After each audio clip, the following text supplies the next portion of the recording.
Dios le bendiga, amados hermanos. Buenas noches.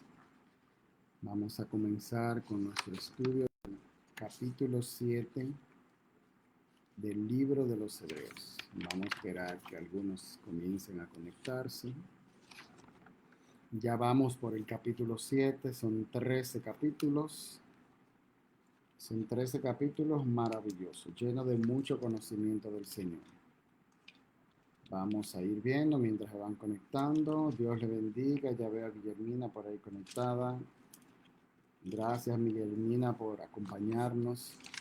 Sé que algunos están quizás fuera de sus casas, pero espero que donde quiera que estén, me acompañen ahora. Si no pueden acompañarme, entonces luego ven el video. Se están conectando, déjenme conectarlo aquí para poder ir a acompañarlos también.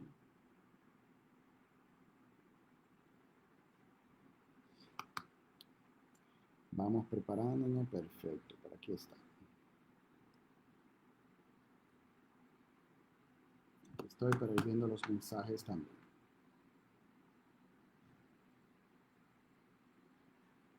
Génesis, Pastor Alexandra, Dios me le bendiga.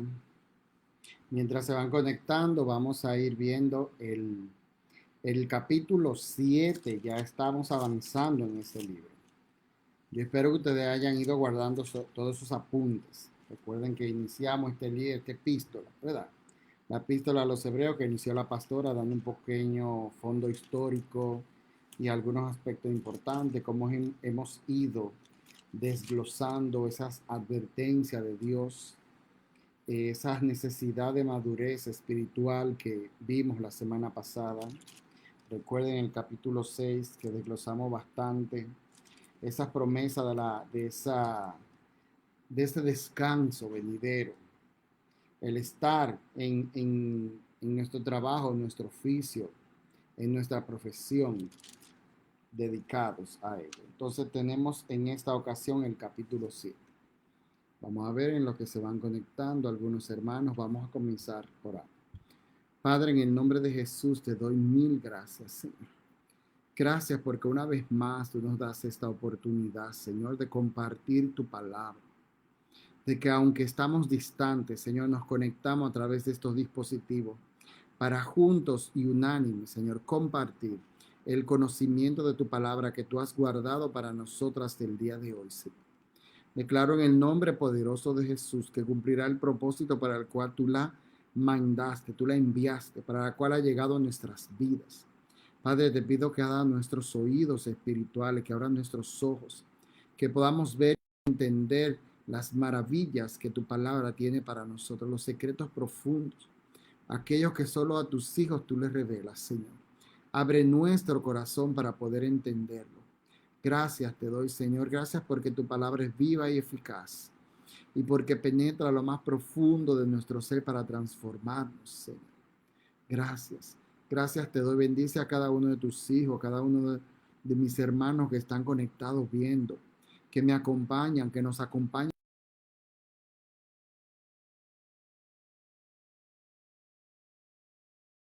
para este momento para compartirse. Yo te pido que lo bendiga, Señor, que los lleve de sabiduría y de entendimiento, que sus mentes sean abiertas al conocimiento profundo de tu palabra y de tu verdad, Señor. Bendice. Rompemos en el nombre poderoso de Jesús todo estorbo para aquellos que no han podido conectarse. Echamos fuera, derribamos, desarraigamos todo impedimento de Satanás para entorpecer que puedan recibir esta palabra de hoy. Gracias te doy, Señor, en el nombre poderoso de Jesús. Amén. Dios me los bendiga a todos. Ya hay un buen grupito, veo muchos que están por aquí saludando. Dios me los bendiga. Pues vamos a iniciar. Esta semana tenemos el capítulo 7. Recuerden que desde un par de capítulos atrás hemos estado hablando de Melquisedec.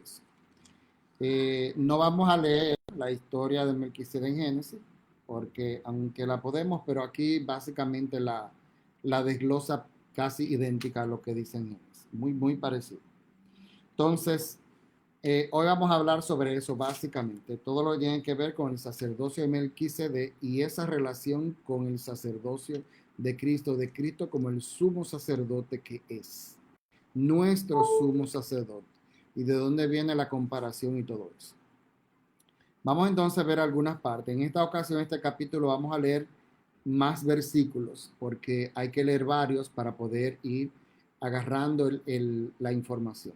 Si quiero que si tienen dudas o preguntas, las vayan poniendo. Yo voy a ver si voy haciendo paradas para ir leyendo, ir mirando a ver si hay alguna pregunta de algo que no entiendan o algún porqué. Y según Dios nos ayude y nos ilumine, pues vamos a aclarar todo lo que sea necesario. Si no, como siempre, anotamos y lo compartimos, y lo investigamos y lo compartimos.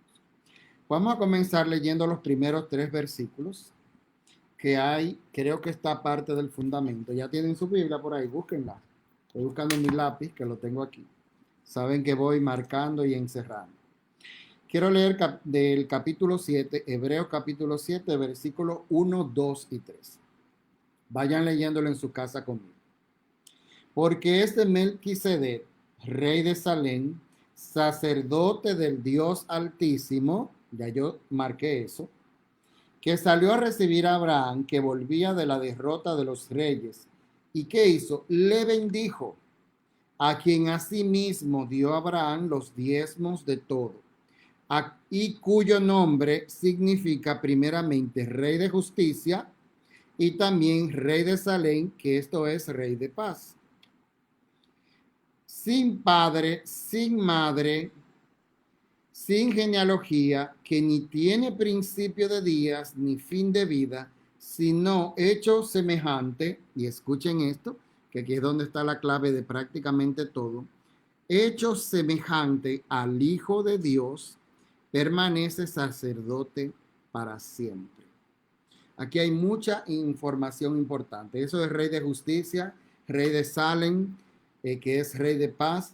Todo eso nos va a englobar. Pero hay una palabra clave para mí o una frasecita clave de todo lo que les quiero decir. Es que en el verso 3 al final dice, si no hecho semejante al Hijo de Dios, permanece sacerdote para siempre.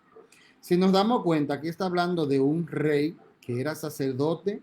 Me encanta cuando dice sacerdote del Dios Altísimo. Si ustedes buscan el Antiguo Testamento y en el Nuevo, era más común en el Antiguo Testamento a Dios y mucho más antes de la ley, llamarle Dios Altísimo, claro, en todo tiempo, pero vemos que aquellos pueblos que no adoraban a Dios, que no lo conocían como Yahvé, como Jehová, hablaban de Dios Altísimo. Eso nos hace entender inicialmente, y lo hablamos en el estudio de, que me fue ahora el nombre, el estudio que hicimos antes de Apocalipsis, se me fue, disculpen que se me fue el nombre, hablamos de esto del Dios Altísimo. Es que los pueblos vean que era el Dios Altísimo de las alturas, que estaba por encima de todo. Todo eso lo desglosamos en ese momento. Ustedes me dirán por aquí, déjenme ver. Sí, de Daniel. Disculpen que se me fue el nombre. Entonces, nos damos cuenta, él era sacerdote del Dios Altísimo, del Dios verdadero, en un tiempo que todavía el pueblo de Israel no existía, que todavía no había una nación en la tierra que representara al único Dios verdadero. Muchas naciones tenían dioses inventados de la guerra, los dioses de la cosecha, la diosa madre, qué sé yo, cuánto, un sinnúmero de tonterías, que todo el tiempo el ser humano ha sabido que son cosas tontas. Ahora, sí podían reconocer el Dios Altísimo. Este sacerdote estaba mucho antes de la ley, mucho antes de todo aquello. ¿Qué nos hace entender que Dios tenía sus sacerdotes? No tenemos evidencia en la Biblia, no hay registros de más. Ese es uno que hay solamente. No obstante eso, me gusta que dice que se hizo semejante al Hijo de Dios. Esto habla de lo que nosotros llamamos como un tipo de Cristo. Hubo en ese tiempo esa representación, porque habla de Rey de Justicia, y quién es el Rey de Justicia, nuestro Señor Jesucristo. Y el Rey de Paz o Rey de Salem, ¿quién es? Nuestro Señor Jesucristo. Vemos que desde el Antiguo Testamento, desde el primer libro, desde Génesis, desde antes de la ley, desde antes de Moisés, desde antes del pueblo de Israel, antes de Jacob, antes de Isaac, antes de todos ellos, había uno donde Dios lo utilizó para presentar el sacerdocio de Cristo ahora desde aquel tiempo. Por eso aquí él hace alusión a que dice, no tiene principio de día ni fin de vida, porque en la palabra no hay origen. No se habla de un sacerdocio en ese caso porque descendía de nadie, porque nadie lo instituyó, sino que el mismo Dios Altísimo fue que lo instituyó. Lo vemos eso en el capítulo 5 y 6, que dice, instituido por Dios. De que habla de Jesús, que fue hecho sumo sacerdote instituido por Dios mismo, no por descendencia, no porque venía de una genealogía específica. Entonces nos damos cuenta que este Melquisedec es visto, o se le ve, vamos a decir así, la grandeza porque viene a ser testimonio del sacerdocio de Cristo que iba a ser posterior, pero que desde ese tiempo estaba dando ejemplo de ello. Hay una frase que me gusta mucho, que la leímos unos capítulos atrás, y es que habla de que el testimonio de Jesús es el espíritu de la profecía. Y aquí lo vemos muy vivo en esto. ¿Por qué lo vemos vivo? Porque desde el tiempo de Abraham, aún con el mismo Abraham, vemos, vamos a ver en los versículos más adelante, cómo él es bendecido, aunque lo leímos aquí que dice, y le bendijo. O sea, ese sacerdote vino a bendecir al que era portador de la promesa de Dios. O sea, Abraham era el portador de la promesa de Dios. Como esa promesa iba a seguir hasta Cristo, y ahí era que iba a venir el sumo sacerdote instituido por Dios, el verdadero, yo lo vamos a decir así, el verdadero sumo sacerdote. Antes de eso, para bendecir la semilla de donde venía la promesa, que fue Abraham, donde inició o quien recibió la promesa, Dios llevó un sacerdote, un sumo sacerdote o un sacerdote instituido por él del Dios Altísimo para bendecirlo. ¿Ustedes están entendiendo? Poniéndolo a él como prototipo de Jesús, haciendo alusión a que ese Jesús que mucho tiempo después y en una descendencia que venía por el mismo Abraham, iba realmente a dar la bendición de lo que Abraham recibió en ese momento, pero fue hecha manifiesta en el momento a través de este sacerdote. ¿Entienden lo que le quiero decir? Aquí en este caso, Melquisedec lo que vino a hacer como la representación de ese sacerdote que vino a bendecir el inicio de esa promesa, ejemplificando al sacerdote real que venía mucho tiempo después. Y nos damos cuenta que aquí está muy claro, porque dice que que no tiene ni principio de día ni fin de vida, haciendo alusión a que no se conoce nada de él, sino que fue hecho semejante al Hijo de Dios. Semejanza. ¿En qué hay semejanza? En el sacerdocio y en la capacidad de bendecir a Abraham. No cualquiera podía bendecirlo. Y lo podemos decir así, yo lo entiendo que es así. No, nadie más que Jesús lo podía bendecir, pero todavía no había llegado. Eso ocurrió tan atrás que tuvo que venir uno en tipo de Cristo para bendecirlo, para recibir la bendición por ese sacerdote. Entonces, seguimos leyendo, voy a leer ahora del verso 4 al 10 para que veamos algunos aspectos. Déjame ver si se escucha bajito, me están diciendo, déjenme verificar. Lo tengo aquí alto. Vamos a ver antes de seguir. Confírmenme si me escuchan bien. Alguien que me pueda confirmar si me escucha bien, por favor. Veo que Rosemary me está comentando que se escucha bajito. Tengo aquí el micrófono, déjenme confirmar para continuar. Porque no podemos permitir. Se escucha bien. Gracias, Genesis. De todas formas, déjame ver el sonido, si hay algo bajito. No estaba bajito, pero lo estoy poniendo más alto. Espero que ahí se escuche mucho mejor.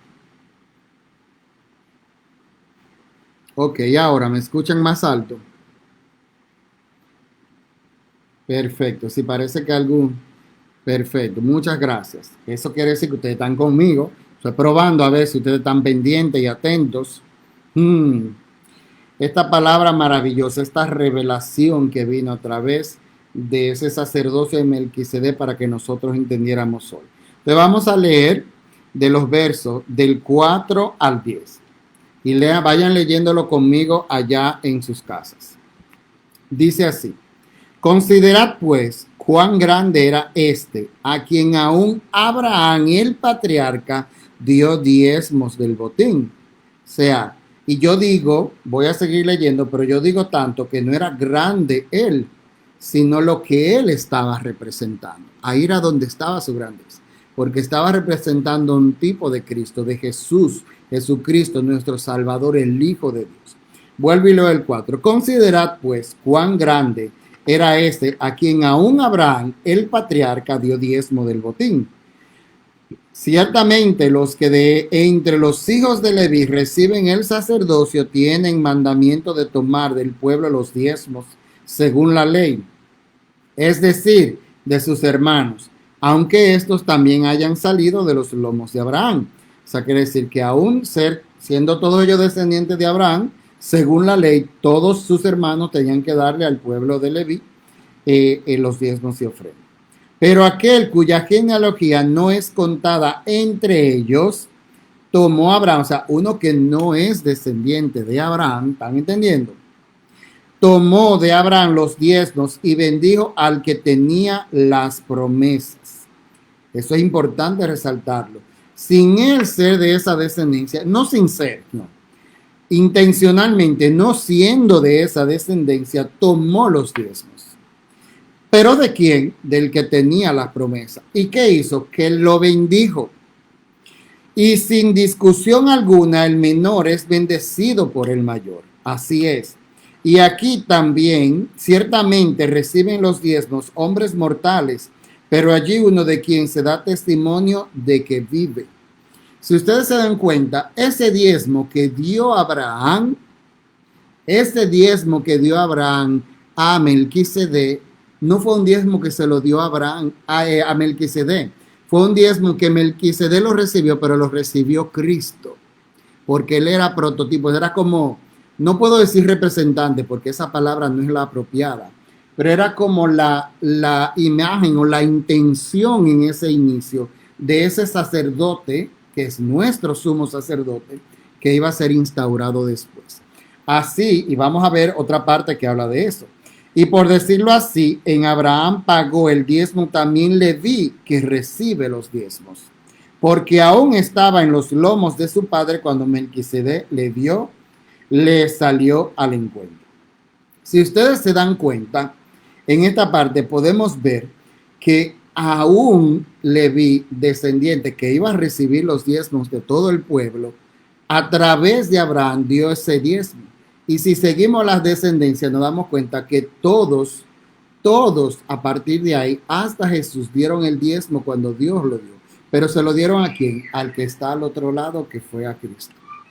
Evidentemente, como él no había llegado, no podía Cristo ir en una máquina del pasado allá, sino que Dios instituyó a unos sacerdotes prototipo de él para recibir el diezmo, para recibirlo, fueron dos cosas, y también para bendecirlo. ¿Ustedes están entendiendo? Entonces, en estos versículos nos damos cuenta que el que bendice es superior, pero era superior porque era sacerdote de Dios, aunque Moisés había recibido la promesa. El que bendice es superior al que recibe la bendición.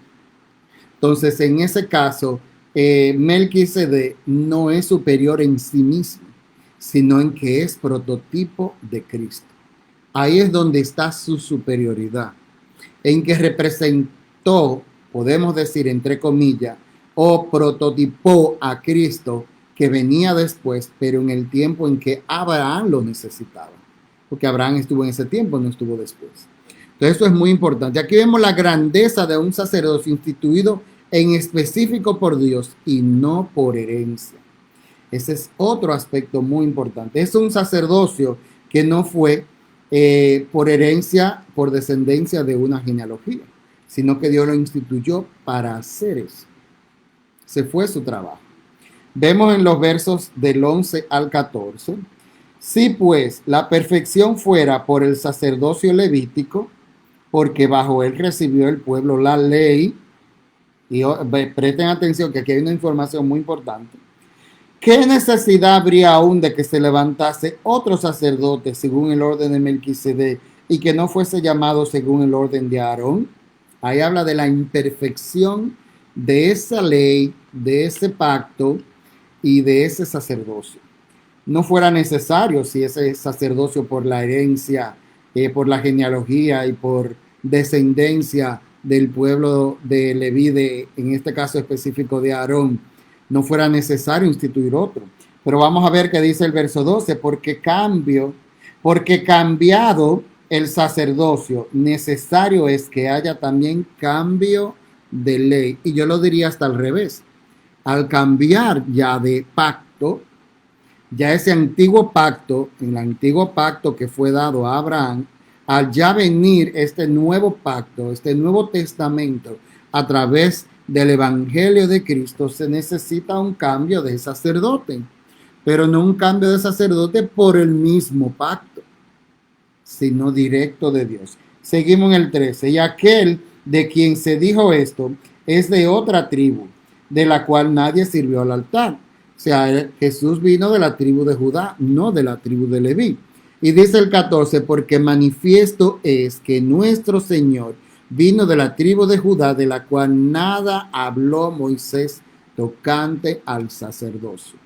Aquí nos podemos dar cuenta de que ese sacerdocio que viene por la ley no era perfecto, como no fue perfecto el sacrificio con animales, como no fue perfecto el tabernáculo en la tierra, como no fue perfecto el templo construido por el hombre.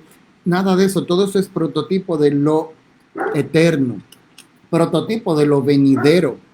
Entonces, cuando Cristo murió en la cruz, que vino y trajo las buenas nuevas de salvación, que estamos bajo un nuevo pacto de gracia, fue obligatorio y necesario que se instituyera su sacerdocio como sacerdote eterno y para siempre. Y vamos a leer otras cositas más adelante. Pero si se dan cuenta, en el caso de Abraham, y miren cuál fue la importancia de Melquisedec, que Abraham iniciara su promesa o su trayectoria entre él, sus hijos y su descendencia y el pueblo y la ley que vino a través de Moisés y todo eso, y ser la tierra prometida y etcétera, etcétera, tenía que iniciar con la bendición de él, un sacerdote directo de Dios. ¿Por qué? Porque la imperfección está en el sacerdocio bajo la herencia. La perfección está en el sacerdote que viene instituido no por herencia humana, sino instituido directo y específico por Dios. Esa fue su función, de ser ese prototipo de Jesús antes de su venida, de su primera venida. Entonces nos damos cuenta que Jesús, aunque vino del pueblo de Abraham, o sea, el pueblo de Israel, aunque vino de una de las tribus, no de aquella que se hablaba de sacerdocio. Esto que nos dice que el sacerdocio de Jesús no es por herencia de Aarón ni sacerdotal, sino instituido por Dios directamente, como el caso también de Melquisedec. Vamos a ver si alguien tiene alguna pregunta, si van entendiendo. Gloria a Dios que se escucha bien. Estaba en un tono, se supone que normal, pero yo lo que hice fue subirle el volumen. Muy bien, recuerden que cualquier pregunta o duda la van escribiendo. Entonces, si podamos ahora los versos del 15 al 26, es un paquetico un poco largo, pero vamos a ir leyendo. Y esto es aún más manifiesto. Si a semejanza de Melquisedec se levanta un sacerdote distinto. Ahí combinamos un sacerdote distinto al que es por descendencia de Aarón, pero semejante al de Melquisedec por institución directa divina. Dice el 16, no constituido conforme a la ley de mandamiento acerca de la descendencia, como les dije ahora, sino según, y yo eso lo resalté, el poder de una vida indestructible. Cuando hace alusión en esos versículos anteriores a Melquisedec, que no tiene principio ni fin y sacerdote para siempre, es haciendo alusión a Jesucristo, haciendo alusión a su vida indestructible e interminable. Cuando un sacerdote descendiente de Aarón, moría, se terminaba su sacerdocio porque ya pasaba a otro lugar. Pero el sacerdocio de Cristo es indestructible, es eterno y es para siempre. Y yo lo pongo más de ahí.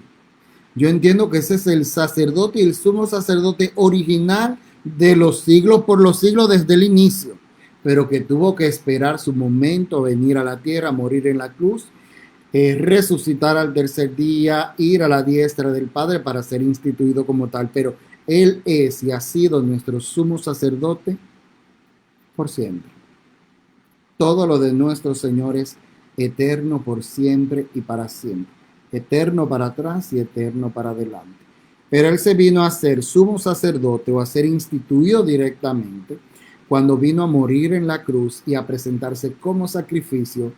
Él como cordero, como el sacrificio de la expiación, pero también como el sacerdote que se presenta a sí mismo. Y eso lo hablamos un poquito la semana pasada. Pero vamos a continuar esta parte. En el verso 17 dice, pues se da testimonio de él en los salmos. Tú eres sacerdote para siempre, según el orden de Melquisedec. Cuando habla del orden de Melquisedec, recuerden que es un orden instituido por Dios de forma directa e individual, no por herencia.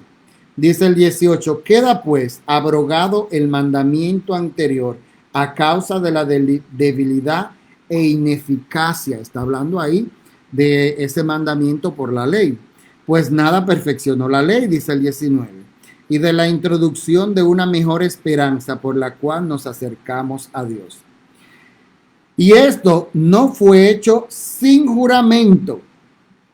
Recuerden que hablamos anteriormente de juramento y promesa. Dice el 21, porque los otros ciertamente sin juramento fueron hechos sacerdotes. Lo estamos hablando de los que venían por un sacerdocio de Leví. Pero con el juramento del que le dijo, juró el Señor y no se arrepentirá, tú eres sacerdote para siempre, según el orden de Melquisedec. Por tanto, Jesús es hecho fiador de un mejor pacto. Él viene a ser el que nos da la garantía. Y los otros sacerdotes llegaron a ser muchos, debido a que por la muerte no podían continuar, como les decía anteriormente. Mas por cuanto permanece para siempre, tiene un sacerdocio inmutable. Un sacerdocio que no termina, que no se corta ni se puede cortar. Por lo cual puede también salvar perpetuamente a los que por él se acercan a Dios, viviendo siempre para interceder por ellos. Maravilloso nuestro sumo sacerdote. Este sumo sacerdote, resumiendo toda esta parte aquí, no viene por ley, porque vemos que hay debilidad en ella. Vemos que en esas promesas en la ley había caducidad. Vemos que en esas promesas también los sacerdotes al morir se terminaban. Ellos tenían que limpiarse continuamente para poder presentarse. Al morir tenía que venir uno nuevo. Con nuestro Señor Jesús nada de eso es necesario, porque es un sacerdote para siempre, eternamente. Es puro, es inmutable. No hay en él mancha. No tiene nada de qué presentar sacrificio por sí mismo. No tiene que expiar pecados, porque no hay, no hubo, no hay. Ni habrá pecado en él nunca. Eso es imposible. Entonces, si nos damos cuenta, el sacerdocio de Cristo, al hablar de que es del tipo de Melquisedec, es un sacerdocio que es eterno. Y es el único, es el real. Por eso es que yo entiendo que Él es el sacerdote de la eternidad hasta la eternidad.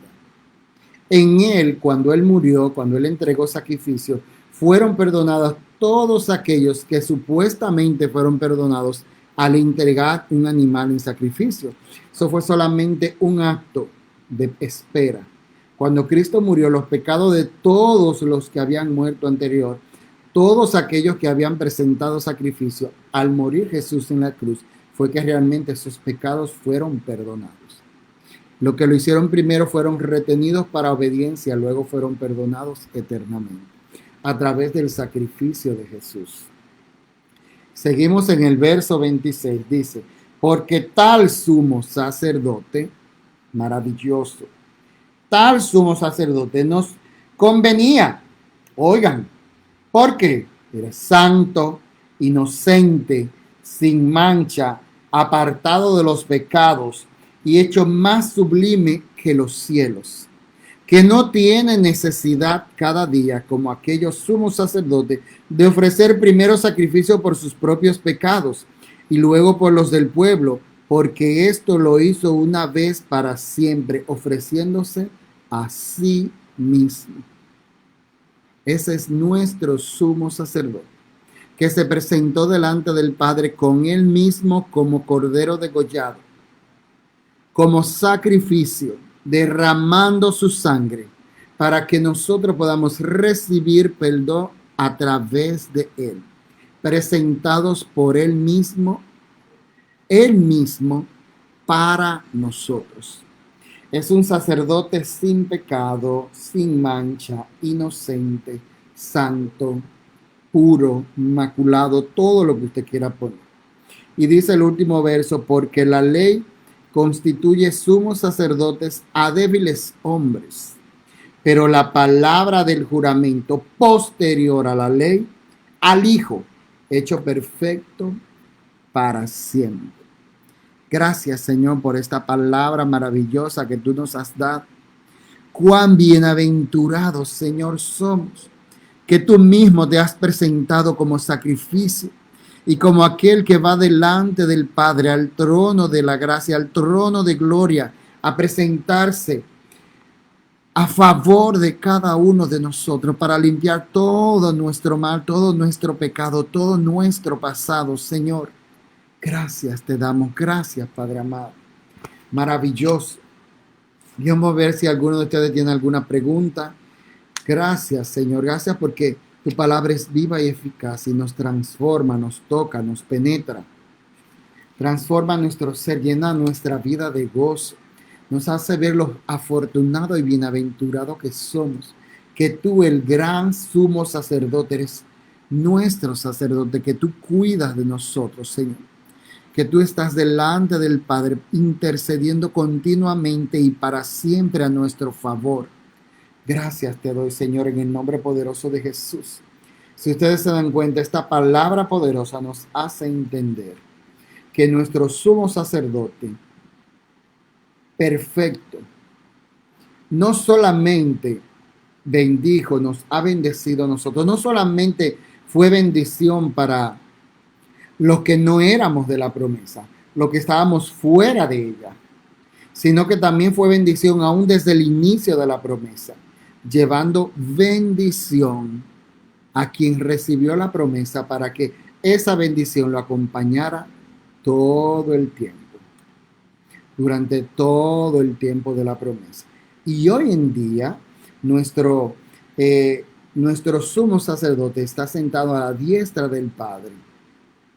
Ya presentó sacrificio por nosotros, ya estamos limpios, aunque estemos aquí, aunque todavía haya en nosotros mal, cuando Él nos venga a buscar, nos va a limpiar, nos va a perfeccionar, porque ya Él pagó el precio por nosotros. Pregunta por aquí, veo Remy, dice, pero Saúl ofreció holocausto, entonces, ¿él fue perdonado? No, porque el hecho de él presentar ese holocausto, si te refieres a aquel que él presentó sin a él tocarle, porque no era sacerdote, al revés,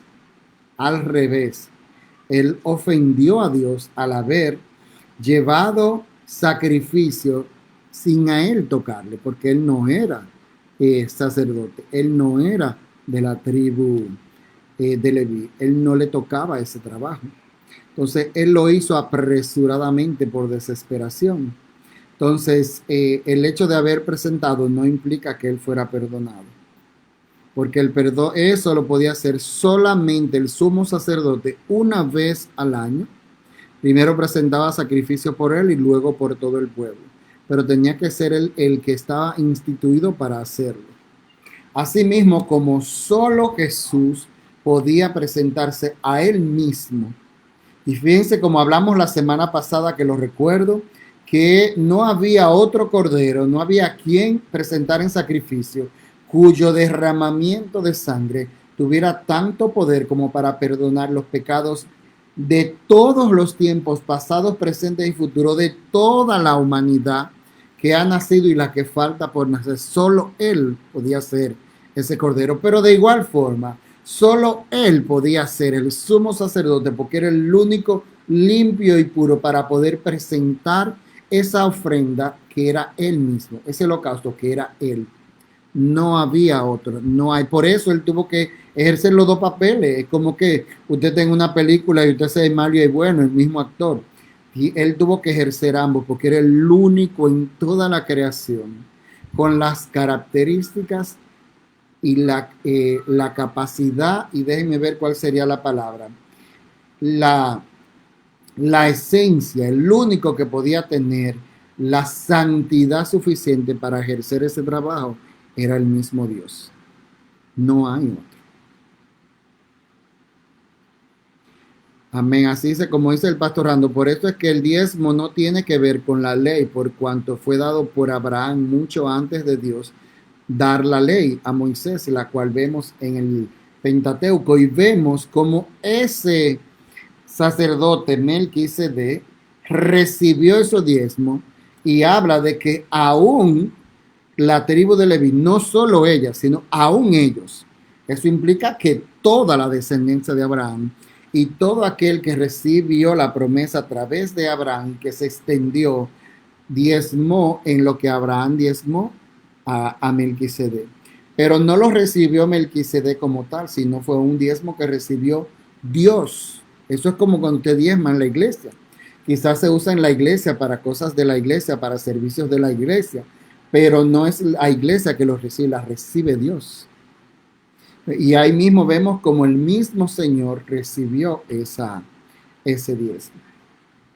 Esta es una palabra profunda, maravillosa, pero que nos hace entender cómo nuestro Señor Jesucristo es el único camino, la única verdad y la única vida. No hay otro, no hay más nada, no hay nadie, no hay otro mediador, no hay santos, no hay virgen, no hay, ¿qué le pongo? No hay papa, no hay fulano, no hay nadie. Él es nuestro sumo sacerdote y todos nosotros, los nacidos de nuevo, somos sacerdotes de su reino para servirle a Él. Porque el sacerdote, el sumo sacerdote se encargaba de entregar ese sacrificio, pero los otros sacerdotes servían en la casa. Entonces todos nosotros servimos, todos somos sacerdotes del Señor en su casa, pero Él es el sumo sacerdote. Él es el único que puede llevar, o que pudo porque ya lo hizo, esa ofrenda de perdón, de expiación para los pecados de toda la humanidad por siempre y para siempre. Y hay unas corrientes por ahí que quieren hablar de que Melquisedec es superior a Cristo. Nada de eso es cierto. Melquisedec no vino a ser más que un prototipo, un ejemplo. Así como fue la ley, un prototipo de las instrucciones de Dios, de lo que Dios quiere. Así como el tabernáculo vino a ser un prototipo. Así como el arca del pacto vino a ser un prototipo de la presencia de Dios, de un lugar puro, de donde Él habita. Todo eso ha sido simplemente más que tipos y prototipos presentados desde el Antiguo Testamento para lo que ha venido a partir de adelante y por la eternidad. Porque lo que vamos a vivir va a ser así. Dios, Jesús es nuestro sumo sacerdote por siempre. No estamos hablando aquí. Luego que todo esto se termine, luego que pase el milenio, que pase el periodo del anticristo y que todo esto se destruya, Él va a ser nuestro sumo sacerdote por siempre. Y nosotros vamos a ser sacerdotes en su casa. Así que Dios me los bendiga. Espero que esta palabra haya tocado profundo en su corazón y les haga entender lo bienaventurado. Y quiero leer eso. Porque tal sumo sacerdote nos convenía. Nos ha sido conveniente, provechoso, maravilloso. Hemos sido muy afortunados, muy bendecidos de que este gran sumo sacerdote sea nuestro sacerdote y que nos haya bendecido desde la eternidad y por la eternidad y para la eternidad. Así que Dios me los bendiga. Espero que hayan que puedan compartir esta palabra con algunas personas más, puedan compartir el video. Recuerden que la semana que viene seguimos con el capítulo 8, otro capítulo maravilloso que tenemos del libro de los Hebreos. Léanlo en su casa, léanlo, analícenlo y luego ya el viernes venimos a compartirlo en el nombre poderoso de Jesús. Así que vamos a orar. Padre, en el nombre de Jesús, te damos mil gracias, Señor. Gracias, Señor, por esta palabra. Toca nuestros corazones, toca el corazón de cada uno de los que la ha escuchado, Señor. Toca, Señor, ministra nuestra alma, nuestro ser. Llénanos al convencimiento de lo maravilloso, majestuoso, Señor, que es tu sacerdocio sobre nuestra vida. Y de que tú eres el único eterno, por siempre y para siempre. Gracias te doy. Bendice a cada familia. Señor, visita, Espíritu Santo, cada hogar. Toca a cada miembro de la familia de los que están escuchando este mensaje, Señor. Aviva corazones, Señor. Aún inquieta los ojos de aquellos que vean este video para que lo puedan reproducir, para que escuchen de tu palabra. Y tu Espíritu los transforme, los toque, les convenza y le guíe por tu camino, Señor. Gracias te damos, Señor, en el nombre poderoso de Jesús. Amén. Dios me los bendiga, hermanos. Dios los guarde. Y nos veremos el domingo en la iglesia en nuestra gran celebración a las 10 de la mañana. Así que espero verlos por allá. Dios me los bendiga.